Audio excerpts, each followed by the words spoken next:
السلام علیکم ورحمۃ اللہ وبرکاتہ۔ امید کرتا ہوں تمام حضرات خیر و عافیت سے ہوں گے۔ اللہ پاک آپ کو خوش رکھے، آباد رکھیں جی۔ نبی علیہ الصلوۃ والسلام کی سنت مبارکوں کو آدمی اپنے اندر لانے کی کوشش کرے۔ نبی علیہ الصلوۃ والسلام کی جتنے بھی کام انہوں نے کیے ہیں وہ سب کے سب سنت کہلاتے ہیں۔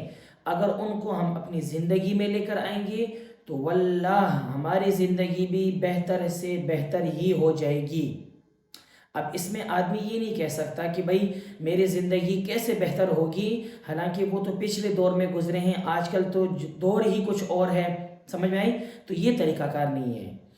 اس طریقہ کار کو اگر ہم لے کر چلیں گے جو گورے چھوڑ کر گئے تو اس طریقے میں ہی ہمارے لیے نقصان اور خسارے کے علاوہ اور کچھ بھی نہیں ہے۔ نبی علیہ السلام کی سنت کو لے کر ہم چلیں گے انشاءاللہ اس میں فائدہ ہی فائدہ ہمارے لیے ہے۔ جیسے مثال کے طور پر بیت الخلاء، واش روم ہر بندہ جاتا ہے، ہر بندہ جاتا ہے اپنے تقاضے کے لیے، اپنی حاجت پوری کرنے کے لیے آدمی واش روم کے اندر جاتا ہے۔ تو واش روم میں جانے کا طریقہ بھی حتیٰ کہ نبی علیہ السلام ہمیں بتا کے گئے کہ واش روم میں آپ کس طریقے سے اندر داخل ہوں، اور اس میں کچھ باتیں بھی ہیں انشاءاللہ وہ بھی میں آخر میں عرض کر دوں گا۔ تو واش روم میں جانے کا طریقہ کیا ہے؟ طریقہ نبی علیہ السلام نے بتا دیا کہ جب بھی آپ واش روم کے لیے جائیں تو اپنے سر کو ڈھانپ کر جائیں، یعنی کوئی کپڑا، کوئی ٹوپی یا کچھ بھی کیپ وغیرہ جو بھی ہو آپ کے سر پر، کچھ نہ کچھ یا رومال وغیرہ کچھ نہ کچھ آپ کے سر پر ہو، تب آپ واش روم میں جائیں۔ واش روم میں جانے سے پہلے ہی آپ دعا پڑھ لیں، ٹھیک ہے جی؟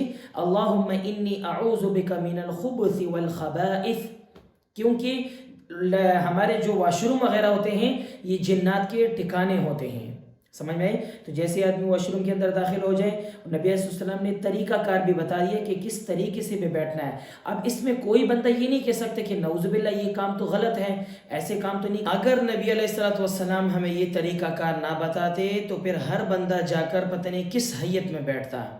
تو نبی علیہ السلام نے بتا دیا کہ طریقہ کار اس طریقے سے بیٹھنا ہے کہ ایک ہاتھ آپ کے سر پر ہو، دوسرا یہ کہ آپ اس طریقے سے اس اندازے سے بیٹھیں کہ آپ کو اچھی طریقے سے آپ کے قضاء حاجت ہو جائے، زیادہ تکلیف آپ کو نہ ہو۔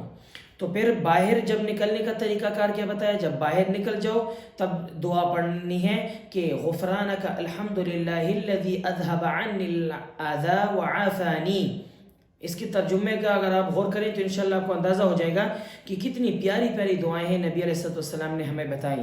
اس میں صورت مسئلہ آپ یہ سمجھ رہے ہیں کہ آج کل تقریباً اگر آپ دیکھیں کہ جنات وغیرہ کا اثر زیادہ تر عورتوں پر ہوتا ہے، مردوں پر بھی ہوتا ہے، لیکن زیادہ تر 95% آپ دیکھیں کہ عورتوں پر جنات کے اثرات ہوتے ہیں۔ اس کی سب سے بڑی وجہ یہ ہے کہ عموماً ہمارے گھر کی خواتین جو ہوتی ہیں وہ اپنے کپڑے جو ہیں واش روم کے اندر ہی چھوڑ کر آ جاتی ہیں، اور میں پہلے بھی عرض کر چکا ہوں کہ شیاطین جو ہیں ان کا ٹھکانہ کیا ہے؟ واش روم وغیرہ ہے۔ تو واش روم میں جب اپنے جو گھر کی عورتیں ہیں اگر وہ اپنے کپڑے واش روم میں چھوڑ لیتی ہیں اور پھر اگلے دن کے لیے مثال کے طور پر پہنتی ہیں، تو پھر وہ جو شیاطین ہیں وہ ان کپڑوں میں چلے جاتے ہیں، وہی کپڑے پھر عورت پہن لیتی ہیں اور وہی شیاطین یا جنات وغیرہ جو ہیں وہ عورتوں کے اندر آ جاتے ہیں۔ تو اس کے لیے طریقہ کار یہ ہے کہ عورت کو چاہیے، گھر کی جو عورت ہوتی ہیں اس کو چاہیے کہ وہ اپنے کپڑے ہٹا لے، واش روم میں چینج کرنے کے بعد کپڑے لے لیں اور دوسرے سائڈ پر رکھ دیں، واش روم کے اندر نہ رکھیں۔ سمجھ میں آ گئی؟